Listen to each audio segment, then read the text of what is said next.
የጀርመናዊውን ወጣት መነኩሴ ታላቅ ድፍረት የሰሙ ሁሉ ባድናቆትና በመገረም ይወያዩበት ገቡ።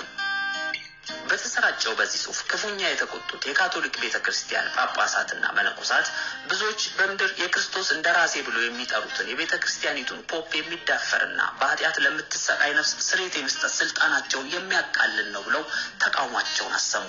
በአንጻሩ ቁጥራቸው ቀላል የማይባሉ ወጣቶችና በቤተክርስቲያን ጭቆና የተማረሩ ገበሬዎች ሉተርንና ሐሳቡን ደግፈው ቆሙ። በመላ አውሮፓ የተሰራጨው የጽሑፍ ለቤተክርስቲያን አንድነትና ለመንበረ ጵጵስናቸው ስልጣን እጅግ አደገኛ እንደሆነ የተገነዘቡት ፖፕ ሊዮ ሉተር የሚገኝበት ገዳም አለቃ ተማሪያቸውን ዝም እንዲያሰኝ አዘዙ።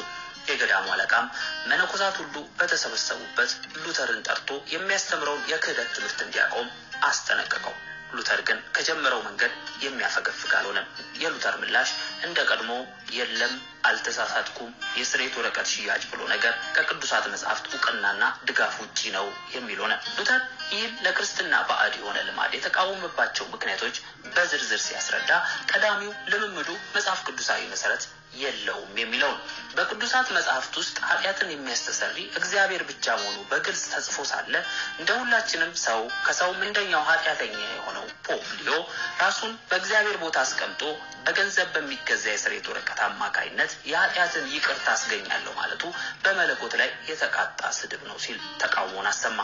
ጳጳሱ ኃጢአትን ይቅር ማለት ከቻሉ ለምን በአባታዊ ቸርነትና ርኅራኄያቸው በማሰቃያ ስፍራ ውስጥ እየተሰቃዩ ያሉትን ሁሉ አውጥተው ስፍራውን ባዶ ያደርጉትን ሲልም በምጸት ጠየቀ።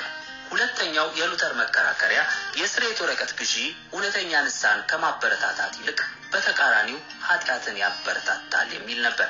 ማንም ገንዘብ ያለው ሰው ገንዘቡን ከፍሎ ስርየት እንደሚያገኝ ካሰበ እንደ ልቡ ኃጢአትን ለመስራት ይደፋፈር ይሆናል እንጂ ከኃጢአቱ ለመመለስ አያስብም።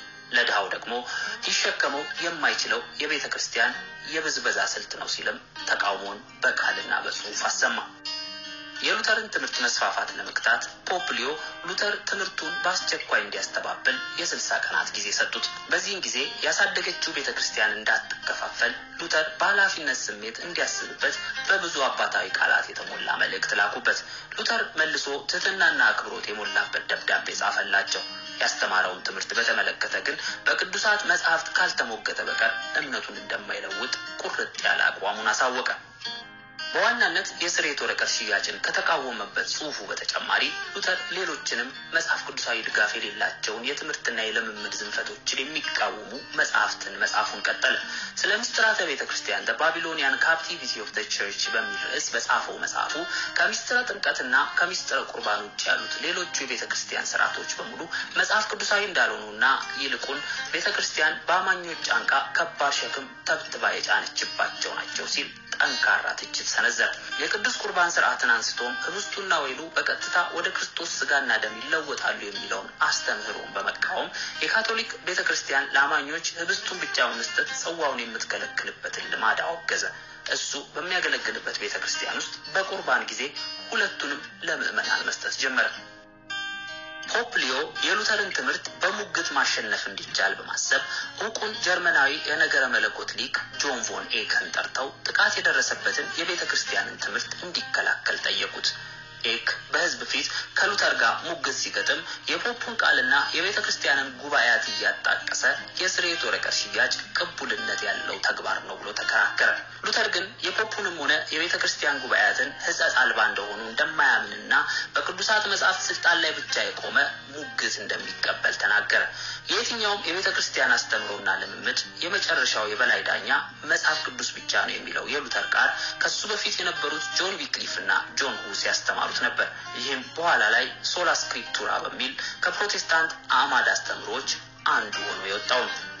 ሉተር መጽሐፍ ቅዱስ ብቻ ማለቱ በተሰማ ቅጽበት ኤክ ሉተርን ከ100 ዓመታት በፊት በኑፋቄ ትምህርቱ ምክንያት በእሳት የተቃጠለው የጆን ሁስ የመንፈስ ልጅ ነው፣ እሱም እንዲሁ መጽሐፍ ቅዱስ ብቻ እያለ የኑፋቄ ትምህርቱን ያስፋፋ ነበር በማለት ከሰሰው።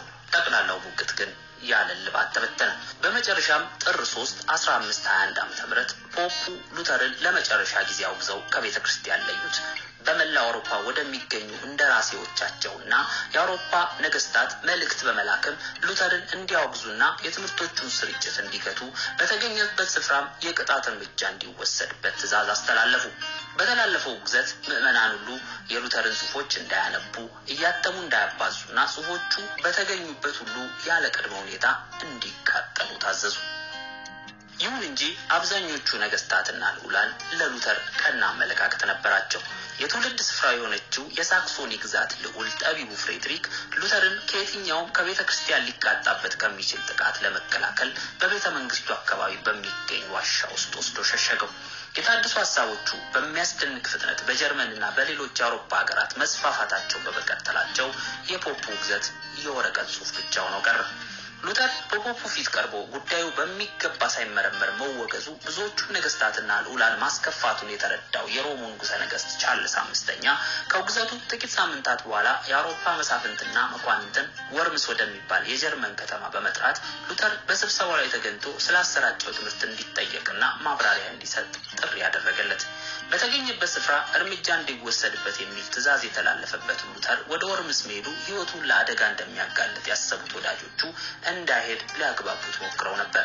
እሱ ግን ሕይወቱን የሚያጠፋ ምንም አይነት አደጋ ቢመጣ እንኳ ስለ ክርስቶስ ከመመስከር ወደ ኋላ እንደማይል ገልጦ በድፍረት ወደ ጉባኤው ለመሄድ ተነሳ።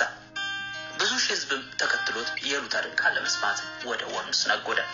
በወርምስ የስብሰባ አዳራሽ ንጉሠ ነገሥቱ፣ የአገራት ነገስታት፣ ልዑላንና መኳንንት እንዲሁም የፖፑ እንደራሴዎችና ሊቃነ ጳጳሳት ተሰብስበው ነበር።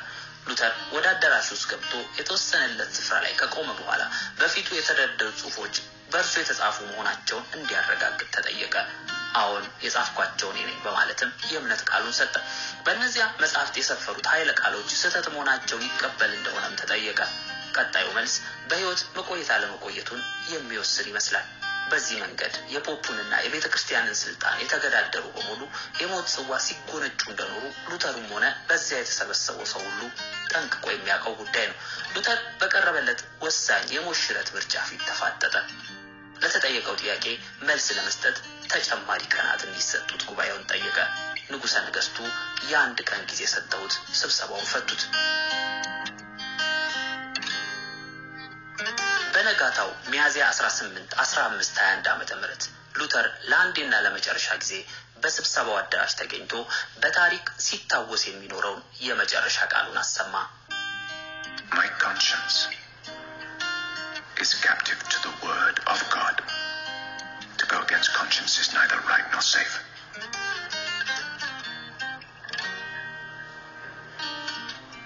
I cannot. And I will not recant. Here I stand. I can do no other. God help me. ህሊናዬ በቅዱሳት መጻሕፍትና በተገቢ አመክኖ ለእግዚአብሔር ቃል ተማርኳል። ከህሊና መጻረር ትክክል አይደለም። በቅዱሳት መጻሕፍት ግልጽ በሆነ ምክንያዊ ሐሳብ እስካልተረዳው ድረስ አሁን እዚህ ቆሜ ሳለሁም ሆነ ወደፊት አንዳችም እንኳን አላስተባብልም። እነሆ እዚህ ቆሜ ያለው ሌላ አንዳች ነገር ላደርግ አልችልም። እግዚአብሔር ይርዳኝ።